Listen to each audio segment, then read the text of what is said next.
বানাচ্ছি cashew nut salad, এই জন্য মুরগির বেস পিস নিয়ে নিয়েছি, দিয়ে দিয়েছি স্বাদ মতো লবণ, আদা গুঁড়ো, এরপরে দিব কর্নফ্লাওয়ার, অল্প করে সয়া সস দিয়ে দিচ্ছি, এরপরে লাল মরিচের গুঁড়ো দিয়ে দিলাম, তারপরে দিলাম রসুনের গুঁড়ো, এরপরে ছোট সাইজের একটা ডিম দিয়ে দিয়েছি। ভালো করে মাখিয়ে এটাকে অল্প কিছুক্ষণের জন্য রেস্টে রাখবো। তারপরে আমি সালাদের জন্য অন্যান্য যে ইনগ্রিডিয়েন্টগুলো সেগুলো কেটে রেডি করে নিয়েছি। তো এখানে সব কিছু রেডি করে এক সাইডে আমি রেখে দিয়েছি। আর ফ্রাই প্যানে ভালোভাবে তেল গরম করে নিয়েছি।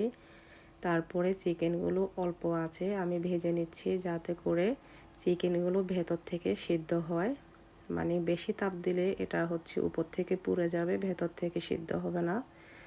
তো যার কারণে তেল ভালো করে গরম করে নিয়ে আগুন আমি অল্প আঁচ দিয়ে বেশ কিছুক্ষণ টাইম নিয়ে চিকেনটা আমি ভাজি করে নিচ্ছি। একদম লাল লাল করে ভাজি করব, তাহলে সালাডটা খেতে ভালো লাগবে। তো চিকেনটাকে ভাজি করে নিচ্ছি আস্তে আস্তে করে, এগুলা লাল লাল হচ্ছে। তো অনেকটা হয়ে এসেছে, বারে বারে নেড়ে চেড়ে দিচ্ছি। এরপরে চিকেন আমি উঠিয়ে নিচ্ছি। তারপরে এই তেলের মধ্যেই আমি দিয়ে দিব বাদাম। বাদামগুলো আমি হালকা ভাজি করে নেব। যদিও হালকা ভাজি করার চিন্তা ছিল, কিন্তু তেলটা আর কি বেশি গরম ছিল, যার কারণে বাদামগুলো হচ্ছে বেশি একটা ভাজা হয়ে গেছে। তো যাই হোক, আমি উঠিয়ে নিব। এরপরে বেশিক্ষণ ভাজি করব না, কারণ কালারটা নষ্ট হয়ে যাচ্ছে, এই জন্য আমি হচ্ছে উঠিয়ে নিচ্ছি।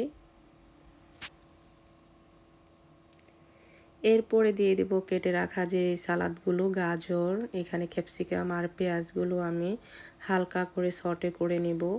মানে বেশি না, হালকা করে আমি সটে করে নেব, যেহেতু আমার হাজব্যান্ডকে এটা টিফিনে দেব। পেঁয়াজটা যেন কাঁচা গন্ধ না হয় একটু, এই জন্য আমি ফ্রাই করে দিচ্ছি। এখানে দিয়ে দিয়েছি ব্ল্যাক পেপার, তারপরে স্বাদ মতো লবণ দিয়ে দিয়েছিলাম। এগুলোকে হালকা ফ্রাই করে নেব। তারপরে দিয়ে দিচ্ছি অল্প করে সয়া সস।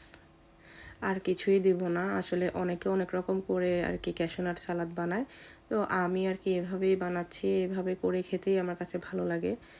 তো এটা আর কি অনেকটা হয়ে এসেছে, এখন আর কি আগুন বন্ধ করে দিয়েছি। তো এখানে আমি এখন সব কিছু মিক্স করব।